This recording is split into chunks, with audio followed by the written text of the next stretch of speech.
Muy, pero muy buenos días para todos, queridos televidentes de Ambiente y Medio. Agus, ¿cómo estás? Muy bien, ¿y vos? Muy bien, muy contento. Exactamente, porque estamos en el único programa de ecología de la televisión argentina. Ni más ni menos, acuérdense que tenemos un QR ahí para sumergirse en la información de la Fundación Ambiente y Medio.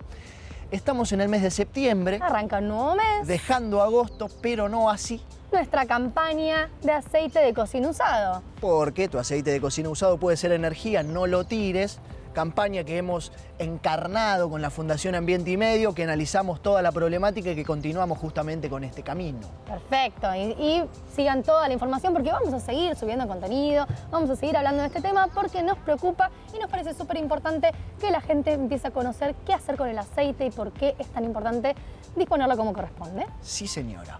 Hoy desde el Ecoparque tengo un informe interesante. Me gusta, a ver, contanos. Hace poquito, a principio de año hicimos un informe que causó mucho revuelo sobre la caza furtiva. Así es. Problemática que nos toca muy de cerca, es sensible para nosotros. Y hoy analizamos una arista distinta que tiene que ver con la caza legal.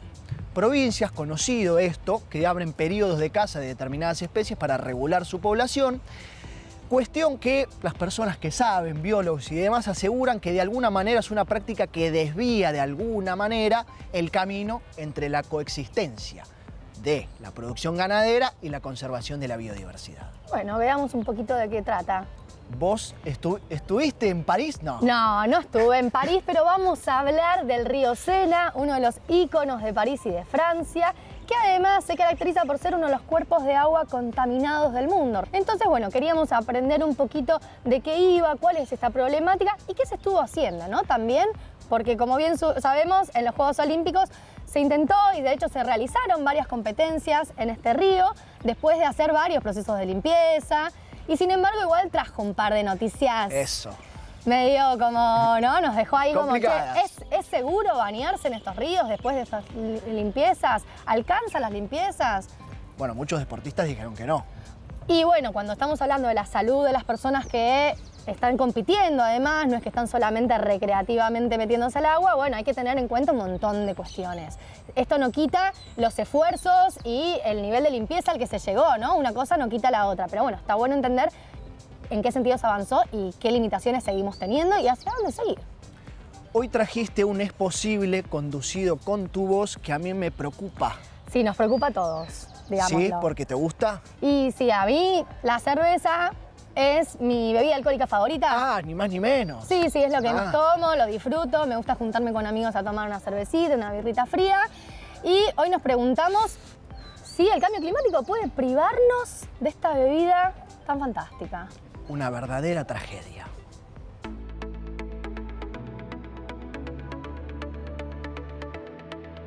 ¿Es posible que el cambio climático nos prive de la cerveza? Agua, levadura, malta de cebada y lúpulo. Esos son los ingredientes de la cerveza, la tercera bebida más consumida en el mundo tras el té y el agua. La primera entre las alcohólicas. Ya hay indicios de su elaboración por los sumerios en la Baja Mesopotamia, allá por el año 4000 a.C., sinónimo de encuentros, fiestas y amigos. Esta bebida milenaria está en jaque por el calentamiento global. Según un estudio publicado en la revista Nature Communications, el incremento de las temperaturas y la disminución de las precipitaciones están afectando la producción de lúpulo. Se trata de una planta muy exigente y delicada. Según los datos recabados, su maduración se adelantó en 20 días en el último medio siglo. Al alterarse su ciclo, baja la producción, cambia su amargor y aroma. También la cebada, utilizada en la producción de maltas, es un ingrediente fundamental que sufre el estrés térmico provocado por temperaturas cada vez más elevadas.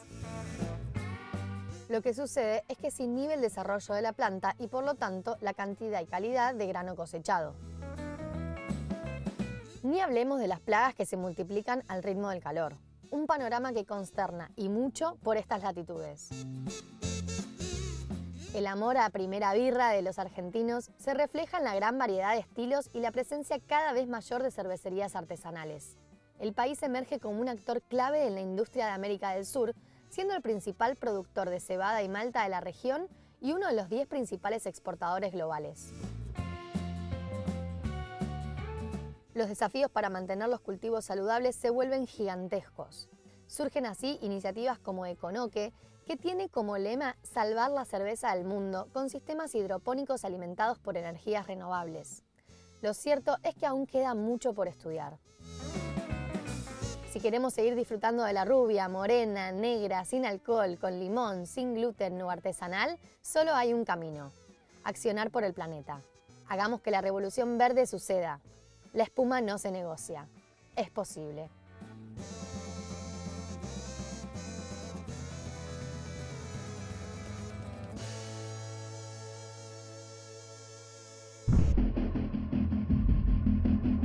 A principios de este año, en Ambiente y Medio realizamos una exhaustiva investigación acerca de la problemática vinculada a los cotos de caza, la caza furtiva.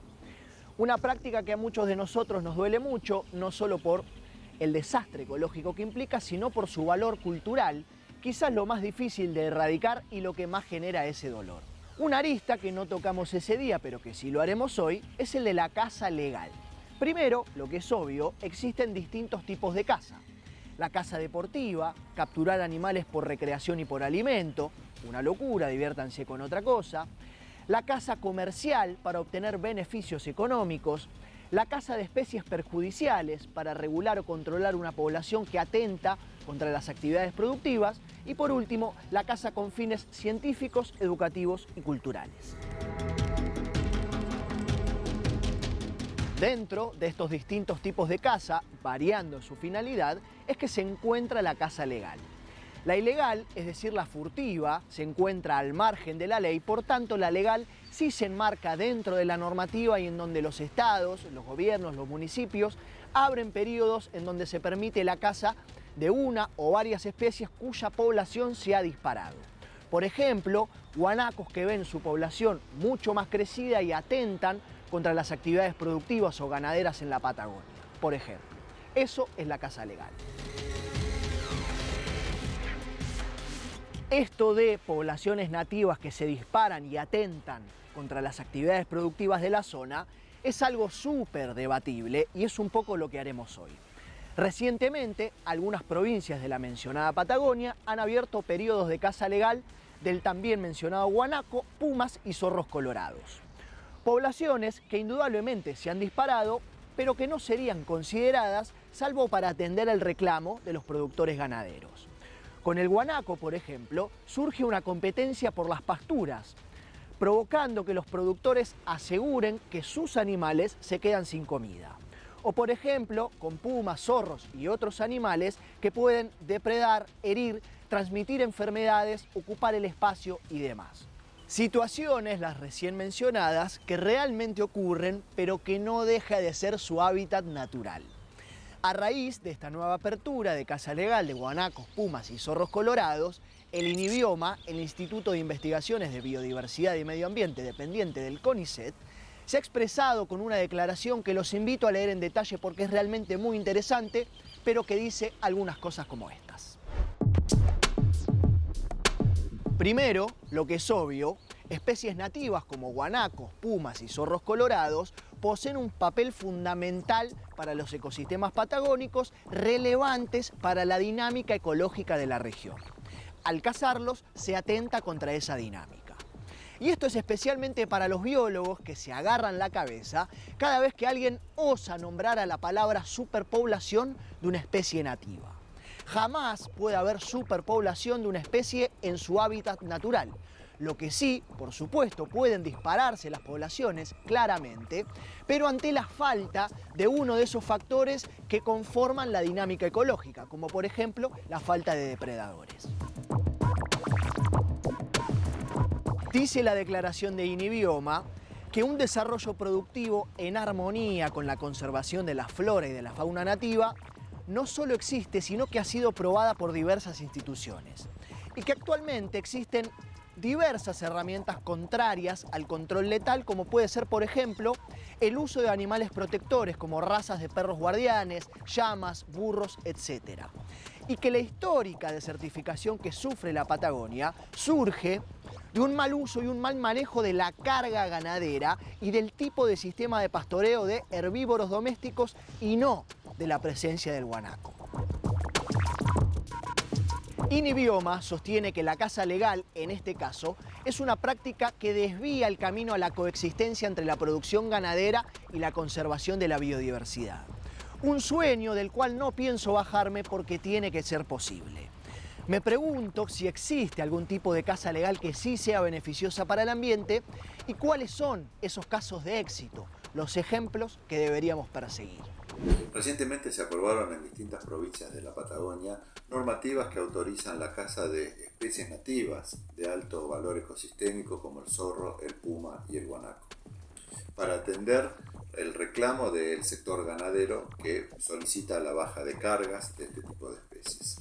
Sin embargo, es sabido que este tipo de medidas no resuelven esta problemática y que es necesario abordar esta temática teniendo en cuenta aspectos económicos, sociales y ambientales. Este tipo de normativas además generan un serio problema, un serio peligro para la conservación de estas especies, ya que es difícil la fiscalización. Es importante que este tipo de prácticas se encaminen hacia la coexistencia con el sistema productivo. Bueno, existen muchísimos ejemplos en distintas partes del mundo en donde la cacería legal es considerada una herramienta de manejo de especies silvestres, fundamentalmente cuando las poblaciones de estas especies son abundantes. En el caso del guanaco, por ejemplo, o también del puma y del zorro, que se autoriza la caza legal en alguna de las provincias patagónicas, tiene ciertas conflictividades, dado que en muchos casos se autoriza la cacería de estas especies sin tener información científica previa que avale la cantidad de guanacos o de pumas o de zorros que pueden ser cazados en una temporada. En este caso es necesario, por ejemplo, realizar relevamientos poblacionales previos a estas actividades de manejo para establecer cuáles serían los cupos adecuados para la cacería de estas especies y también realizar relevamientos poblacionales posteriores para establecer cuál fue el impacto real que tuvo este tipo de actividades sobre las poblaciones. En la Patagonia, el 95% de las tierras son propiedades privadas y estas tierras, en su mayoría, están dedicadas a la producción ovina. La introducción de millones de ovejas y la realización de las prácticas ganaderas tradicionales europeas condujeron en las tierras de la Patagonia a una severa desertificación y a una retracción también de animales silvestres como por ejemplo el puma, el zorro y el guanaco. Especialmente para los camellos sudamericanos como la vicuña y el guanaco, la FAO los propuso como una especie clave debido a su importancia económica, a la demanda de sus productos y también a la posibilidad de generar empleos en áreas rurales. El uso de guanacos silvestres puede tener un rol fundamental en detener los procesos de desertificación y brindar una actividad complementaria económica a los productores locales, que genere de alguna manera beneficios. Este tipo de actividades que genera ingresos a los productores a partir del aprovechamiento de una especie de la fauna silvestre es un claro ejemplo de coexistencia entre los sistemas productivos y la conservación de la biodiversidad. La enorme mayoría de problemáticas ambientales surge de una insana relación entre producción y conservación. Por tanto, el mundo con el que añoramos merece y necesita de una sana y saludable coexistencia entre las partes. Seguiremos, en consecuencia, buscando ese horizonte.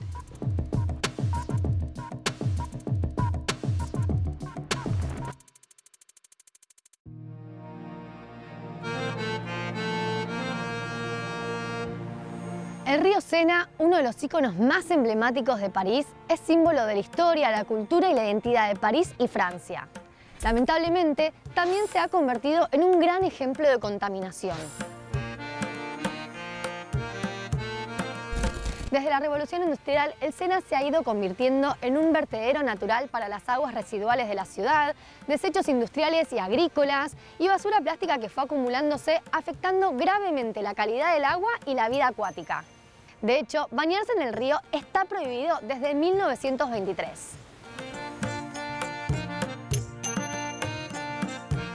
París tiene un sistema de alcantarillas muy antiguo en donde las aguas residuales y las pluviales fluyen por las mismas tuberías.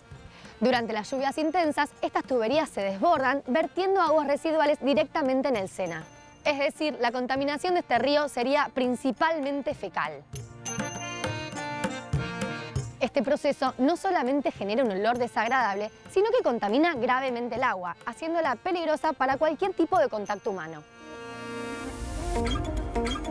En las últimas décadas, Francia invirtió millones de euros en infraestructura para mejorar el tratamiento de aguas residuales y disminuir la contaminación industrial. Además, se han lanzado campañas de concientización para evitar que los ciudadanos arrojen basura al río y se ha trabajado sobre la restauración de hábitats naturales.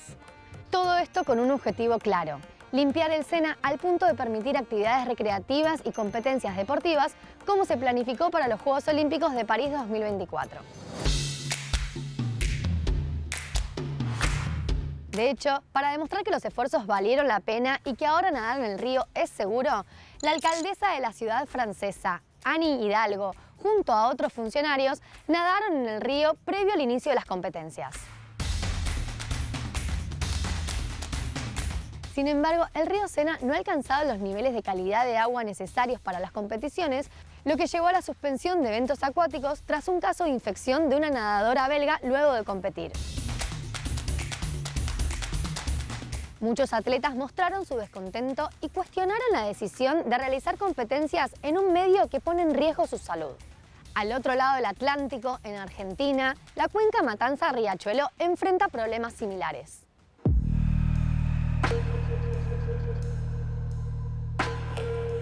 Durante años ha sido uno de los cuerpos de agua más contaminados del mundo, cargados de residuos industriales y urbanos.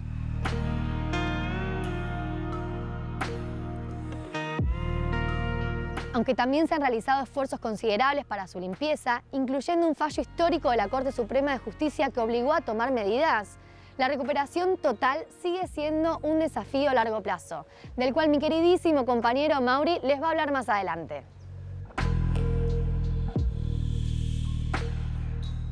Los ejemplos del Sena y el Riachuelo nos recuerdan la importancia de cuidar nuestros recursos naturales. La contaminación no solo afecta a la biodiversidad y el paisaje, sino que tiene graves implicancias para la salud pública y la calidad de vida. Si queremos un futuro sostenible, debemos seguir invirtiendo en infraestructuras verdes, promover prácticas agrícolas e industriales responsables y, sobre todo, fomentar una cultura de respeto hacia nuestros ríos y cuerpos de agua. Solo así podremos dejar un legado limpio y saludable para las próximas generaciones.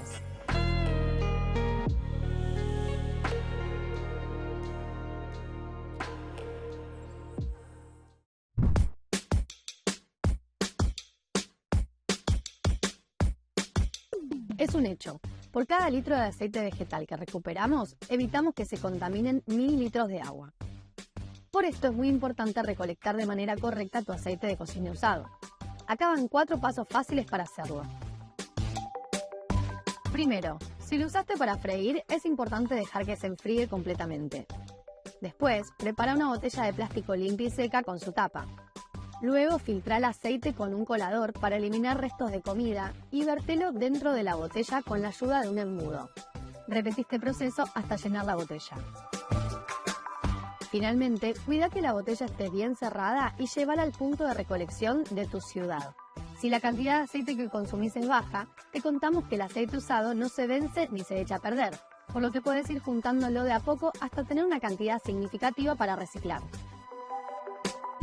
Tu aceite de cocina usado puede ser energía, no lo tires.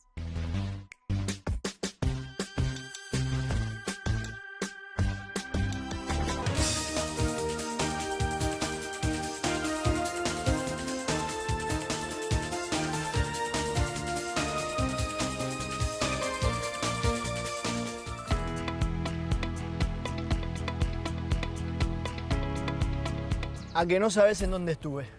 Me lo puedo imaginar que estuviste en la Facultad de Agronomía. En la Facultad de Agronomía de la Universidad de Buenos Aires, casi como el patio de mi casa. Tal cual. Numerosos informes que hemos hecho ahí, todos muy interesantes, pero el de hoy es bastante curioso. Voy a repetir algo que ya dije en el informe, se lo estoy contando a mi familia todo el tiempo, pero lo voy a volver a decir, es que no sabía que la primera etapa de los mosquitos surge en el agua.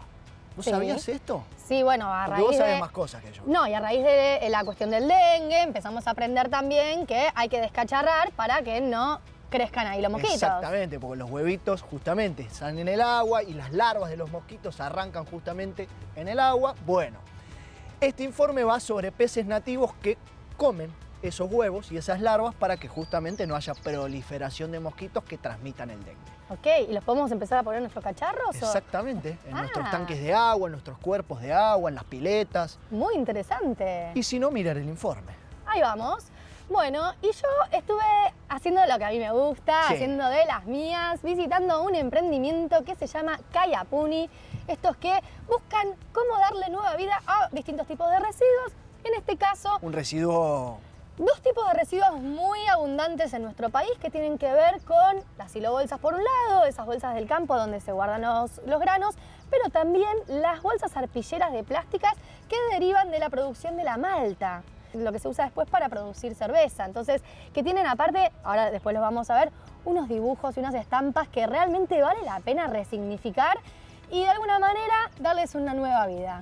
Perfecto, cerveza que antes dijimos que por ahí el cambio climático nos priva de ella. Y entonces estaríamos dejando también sin trabajo a un emprendimiento. ¿Viste Mirá, cómo todo tiene que ver con todo? Exactamente. Y como todo tiene que ver con todo, volvimos a invitar a alguien a quien respetamos muchísimo, que es Leonardo Grosso. Sí, no quiero ser redundante, pero qué groso que es Leo. Muy bien, me encantó. Nunca lo habíamos dicho, así que está bien.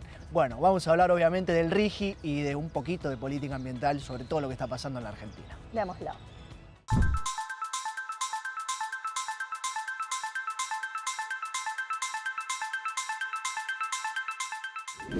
Fue diputado por la provincia de Buenos Aires, hoy dirigente político de San Martín y siempre, por lo menos a mi entender, un referente político nacional. Por lo tanto, es un placer volver a recibir en Ambiente y Medio a Leo Grosso.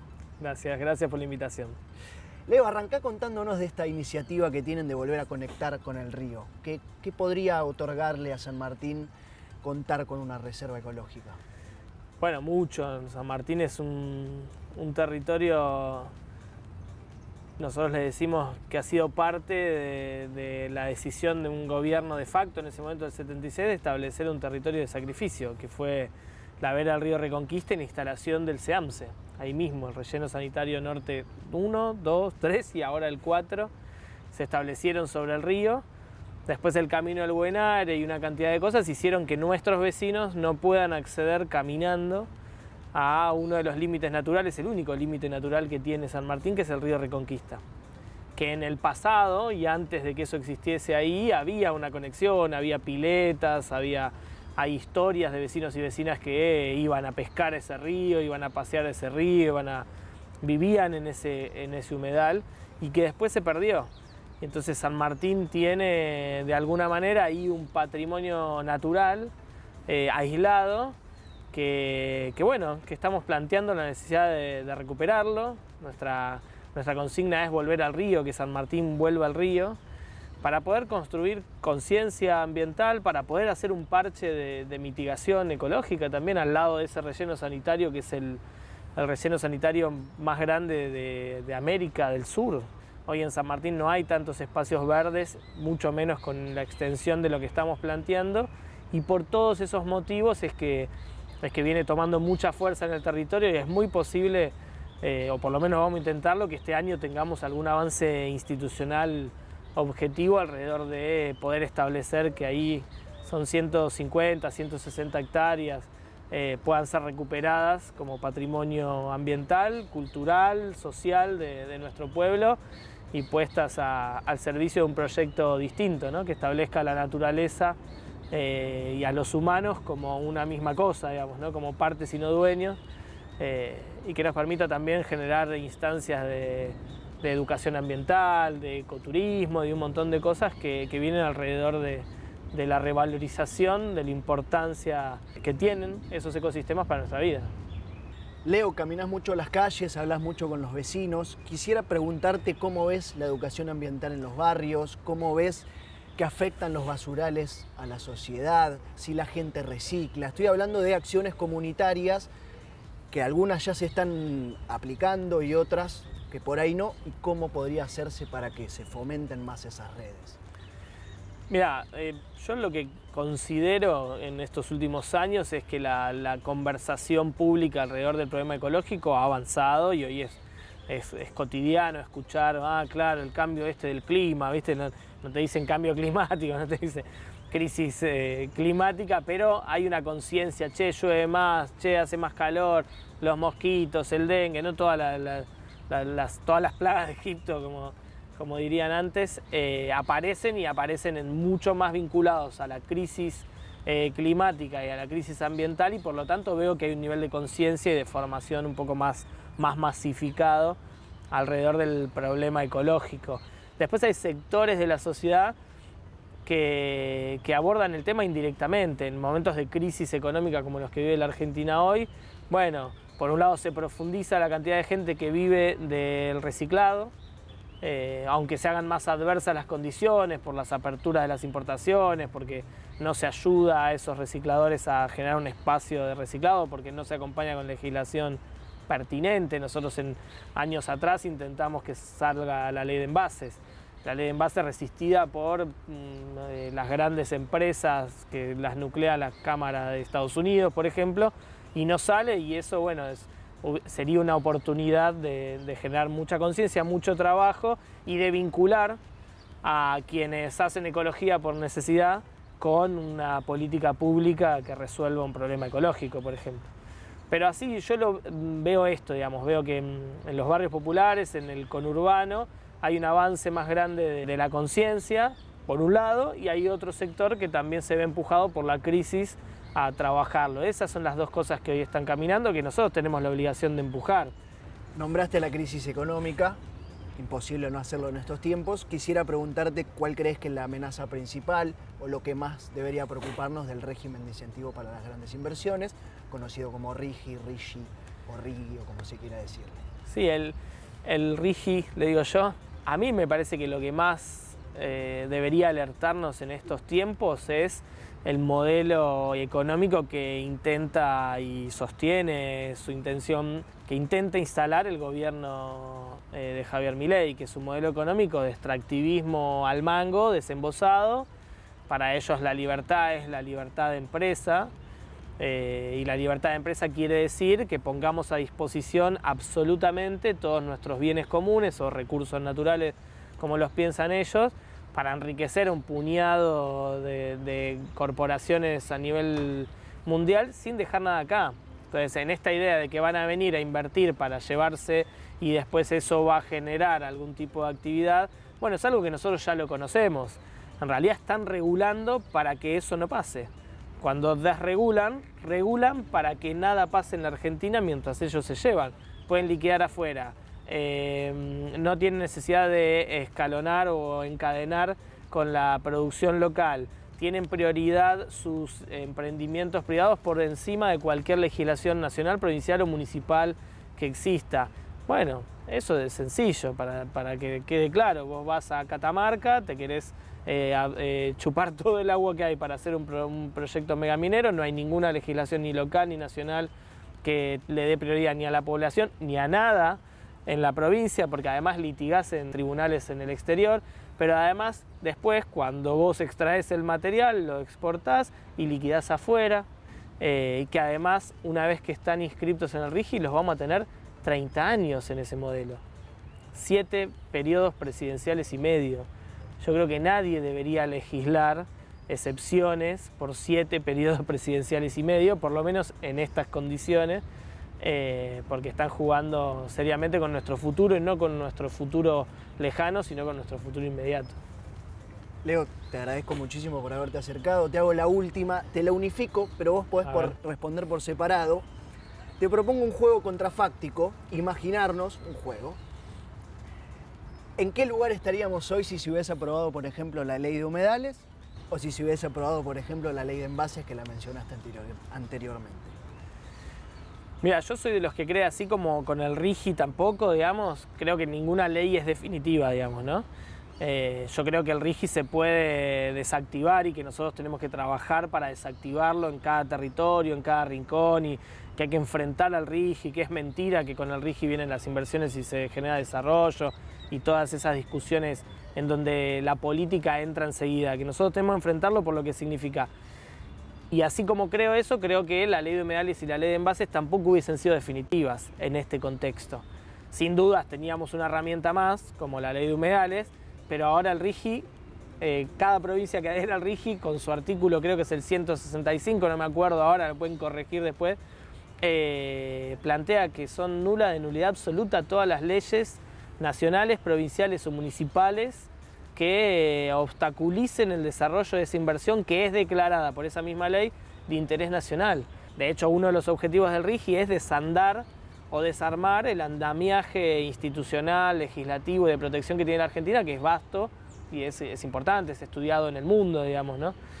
Bueno, uno de los objetivos es desarmarlo. Entonces, no iba a ser, pero a su vez nosotros teníamos una herramienta para defendernos y para decir, che, estás violando una ley, y bueno, ir a la justicia en todo caso y dar la discusión.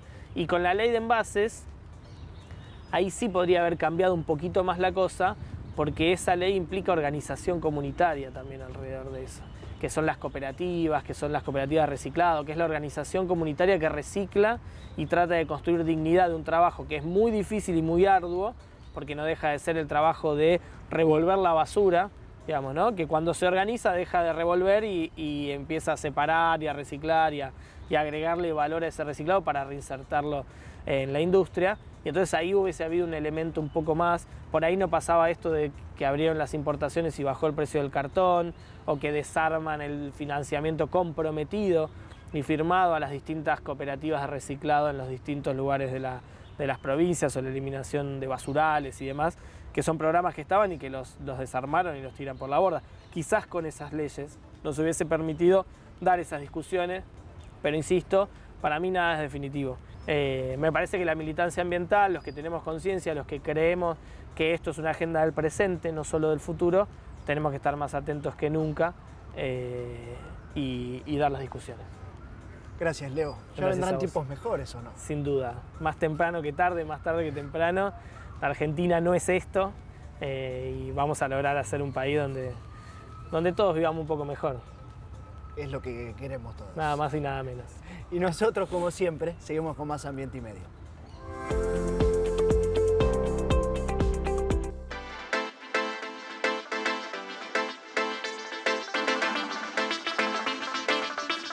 Hoy quiero compartirles uno de esos emprendimientos que ustedes saben muy bien que a mí me encantan.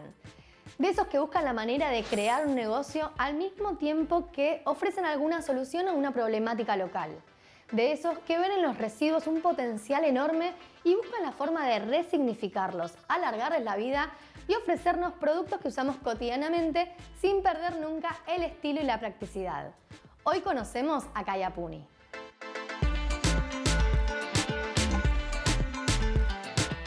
Bueno, Kayapuni es un proyecto de triple impacto que surge a fines del 2020. Yo soy ingeniero agrónomo, trabajando en un campo.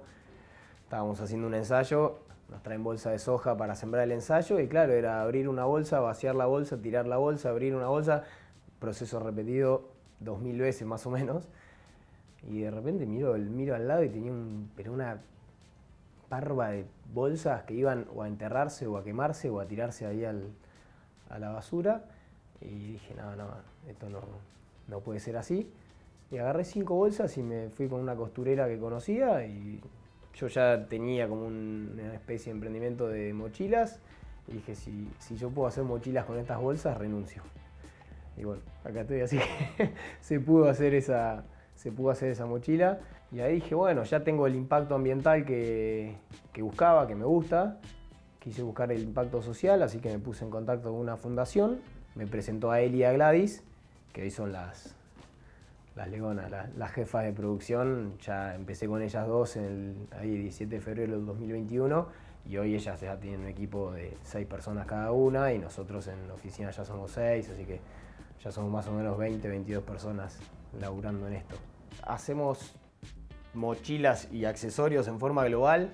¿Por qué empezamos con mochilas? Yo tengo una debilidad por las mochilas, así que medio que vamos sumando productos por la debilidad de cada uno de los que labura. O sea, realmente ahora salió un carterón que porque a Jime, que es la encargada de comunicación, le encantan los carterones. Los productos realmente van surgiendo por la vida cotidiana de cada uno. No sé si se acuerdan cuando hablamos del suprarreciclaje o del upcycling, este proceso mediante el cual se transforma un residuo en un nuevo objeto de mayor valor y donde una de sus principales características es que se mantiene de cierta manera la forma original del residuo, como que todavía podemos darnos cuenta qué era antes de recuperarlo. Y Kaya Puni decidió revalorizar no solo los materiales, sino también las estampas de las bolsas que recuperan.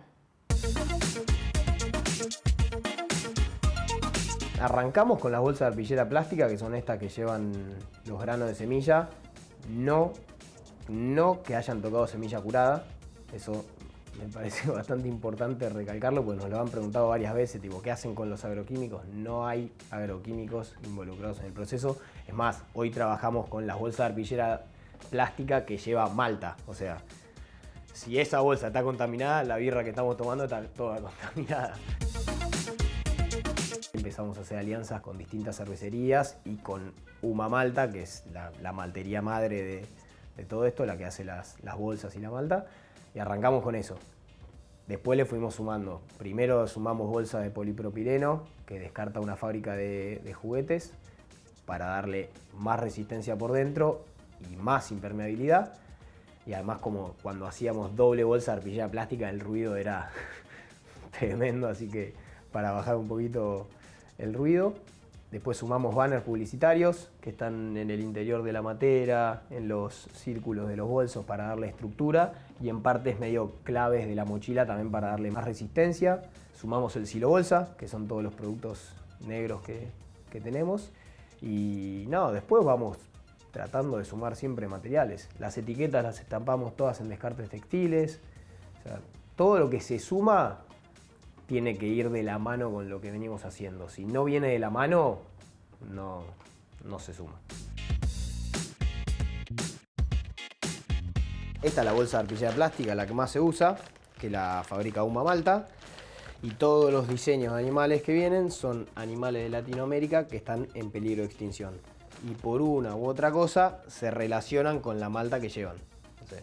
Ahí tenés el jaguar, el pelo sedoso del jaguar hacia a la malta que hace la cerveza rubia, la tortuga tiene como un protector para que la malta no se oxide, así que cada animalito va de la mano con la malta que lleva, pero esto es una iniciativa totalmente de Uma Malta. No hacemos nosotros estos diseños, la bolsa nos llega así como se ve acá.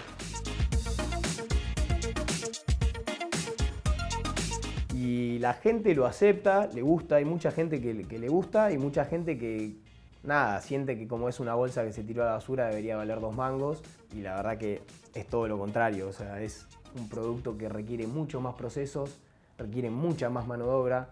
Además, tratamos de que la gente que labura con nosotros de Villa Jardín y Villa Diamante esté bien. Es un producto que requiere mucho más que una mochila de una marca industrial, requiere mucho más proceso, mucha más mano de obra, limpieza, todo. Es todo más lento y todo más artesanal.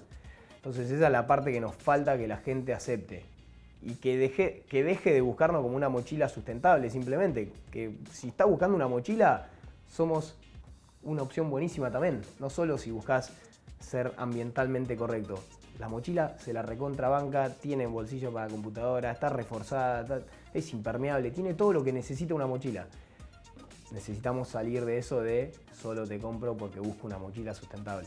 A futuro, como lo veo yo, vamos a ser la mejor marca argentina de mochilas, sí o sí.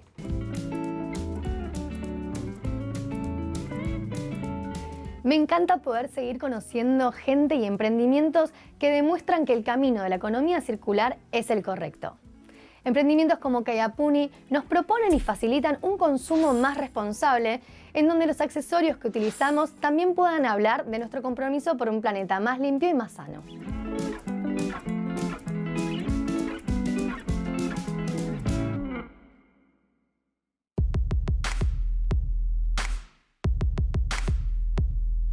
El cambio climático, como sabemos, trae aparejadas muchas consecuencias.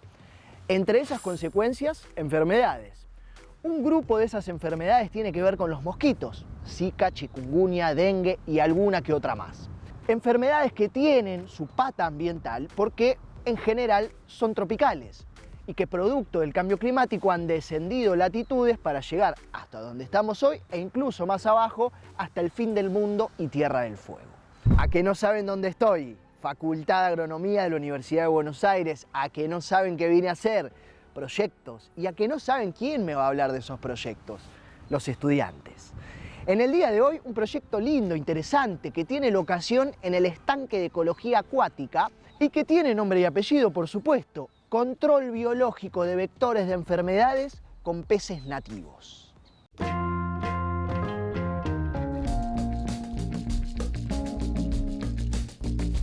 Ana y Nina serán las intérpretes de este proyecto que utiliza peces nativos conocidos como madrecitas para que se coman las larvas de los mosquitos. ¿Sabían ustedes que la primera etapa de vida de los mosquitos ocurre en el agua? Yo no lo sabía y por eso, entre otras cosas, es que sirven estos proyectos. El proyecto se trata de criar peces, en particular madrecitas de agua, para repartirla y distribuirlas en la sociedad, ya sean particulares o instituciones que se acercan a pedirlo, para que lo puedan poner en cuerpos de agua que tengan, ya sea piletas, estanques o peceras de hidroponía, lo que sea, cuerpos de aguas que no se pueden descacharrar y que pueden llegar a ser criaderos de mosquito. Entonces se ponen estos peces que se comen a las larvas para evitar que luego se hagan adultos y haya poblaciones de mosquitos, digamos. La idea del control biológico es que consiste en utilizar una especie para que prede a otra especie que vos querés controlar, con el objetivo de reducir la densidad poblacional. En este caso sería de los mosquitos. Hoy en día está muy en boga esto del dengue, de la Aedes, que transmite el dengue. La Aedes también transmite otras enfermedades, como puede ser el Zika, el chikungunya, y después tenemos otros mosquitos, dentro del género Culex, por ejemplo, que van a transmitir otras enfermedades. Enfermedades que hoy en día se espera que con el cambio climático empiecen a estar mucho más presentes. Entonces la idea de este proyecto es tratar de controlar estas poblaciones para poder reducir el riesgo de las enfermedades para el ser humano. También es una realidad que los mosquitos pueden transmitir enfermedades a otros animales que no somos nosotros, entonces también iría por ese lado. Y la ventaja que tiene el control biológico es que ataca el estadio larval del mosquito, el estadio inmaduro, que ocurre en el agua. El mosquito tiene todo un primer estadio en el agua, en el cual es huevo y larva, y después, una vez que es adulto, sale a la superficie y se hace mosquito, vuela como lo conocemos. La ventaja de atacar al mosquito en su estadio larval es que se encuentra en un espacio mucho más reducido, entonces es mucho más efectivo y eficaz el control frente a, por ejemplo, fumigar. La atmósfera es un ambiente muy amplio y vos cuando fumigás vas a atacar una pequeña parte. La otra ventaja que tiene el proyecto es que es sustentable porque no genera ningún daño ambiental, como si lo hacen las fumigaciones, por ejemplo. No genera ni resistencia en los mosquitos tampoco y es efectivo y a largo plazo. El beneficio de que sea con peces nativos, por un lado, como los peces son nativos de acá de Buenos Aires, no conlleva ningún cuidado. Vos los pones en tu estanque y ya está, te olvidás de que están porque pueden alimentarse, reproducirse, están aclimatados a las temperaturas y sabemos que funciona. Nuestra ventaja es que sabemos que va a ser efectivo, no conlleva gastos y no vamos a dañar el ambiente con esto.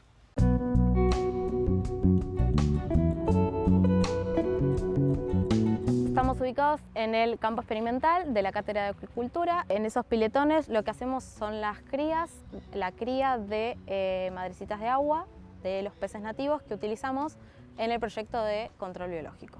La gente, en el caso de que quiera consultar si es necesario que tenga peces en sus reservorios de agua y en el caso de que ya sepa que es necesario que tengan reservorios en sus casas, lo que puede hacer es contactarse con nosotros a través del mail o las redes sociales. Nosotros pedimos que se llene un formulario con los datos personales y también con la precisión de qué tipo de reservorio de agua tienen en sus casas, que puede ser una pileta, un estanque o una pecera, para estimar la cantidad de peces que va a requerir ese pedido. Vienen acá a la Facultad de Agronomía, específicamente a este sector. Nosotros armamos el pedido y le entregamos el pedido con las indicaciones correspondientes, ya sea para su traslado o para su aclimatación, es decir, el momento en el cual los peces pasen del recipiente donde se transportan al reservorio final. Como bien nos dijeron las chicas, los peces nativos no reemplazan al descacharreo. Son dos cosas distintas. Por un lado los peces nativos y por el otro seguir descacharreando y vaciando baldes, canaletas, potecitos y demás para evitar la propagación de mosquitos que transmitan enfermedades. Una de las características lindas de este proyecto es que puede ser aplicado de manera domiciliaria de alguna manera y llevar esos pececitos a un estanque, por ejemplo, que uno tenga en su casa o en el campo. Con lo cual también hacemos un poco de ciencia ciudadana. ¿Dónde está toda esa información? Aquí mismo. Somos Control Biológico y si les interesó el proyecto, tienen algún tipo de duda o requieren más información, pueden contactarse a través de nuestras redes. Nuestro Instagram es controlbiológico.faua. Muchas gracias.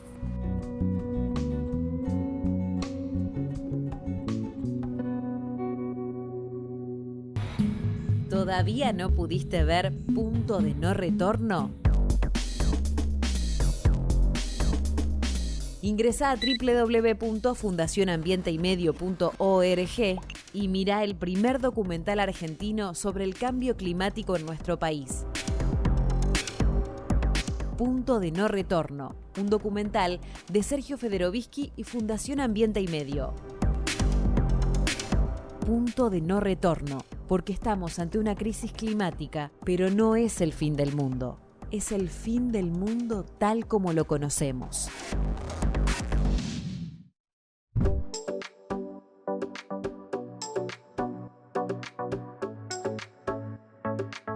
Thomas Deininger, de Múnich, Alemania, es un artista visual considerado como el mago de la basura. Sus obras, que representan aves y peces principalmente, están hechas de materiales recuperados, desde redes, tornillos hasta juguetitos muy pequeños. Lo interesante es que de lejos parecen una cosa, estos animales del que les estoy hablando, y de cerca esa figura se empieza a desarmar y aparecen justamente los tornillos, los monitos y los juguetitos, jugando un poco con el ilusionismo. @tdeininger para que justamente tengamos una recomendación un poco light el día de hoy para scrollear después de mirar Ambiente y Medio. Las imágenes realmente valen la pena, ¿no? Como la imaginación que tienen las personas a mí nunca deja de sorprenderme las maravillas que logran hacer. Este chabón es un genio, realmente. Un genio, verdaderamente. Y antes de despedirnos de este hermoso nuevo programa, les recordamos que tu aceite de cocina usado puede ser energía, así que no lo tires. Por favor. Y nos retiramos, ¿no? Nos retiramos. @Fundación Ambiente y Medio para seguirnos en todas nuestras redes sociales, en nuestro canal de YouTube. Acordarse de suscribirse y activar la campanita que nos ayuda un montón. Hoy vinimos de marrón. Sí. Porque estamos asociados en conjunto. Nos gusta combinar a nosotros. Sincronizados. Y como estamos sincronizados, nos veremos el domingo próximo. Hasta la próxima. Chao.